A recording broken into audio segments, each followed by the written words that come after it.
In 2006, I was diagnosed with myoma, 3.5 cm in size.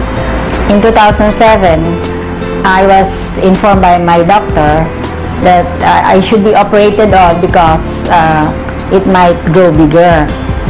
However, I was taking religiously Complete and other AIM Global products.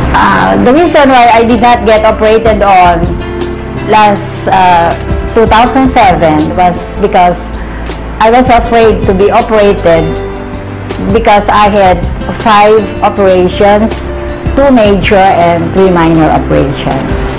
The family in 2010 decided that I be operated on. So I went to see my doctor friend surgeon, and I was advised that before I get operated on, I should get all the necessary laboratory tests, including ultrasound.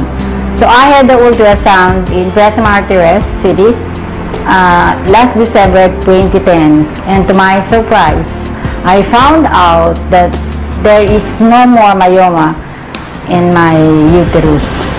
With the AIM Global products, I was able to save on my operation, which is scheduled January 11, 2011. Through the products of AIM Global, I was able to find myself back to health and back to where I'm now happy and joyous.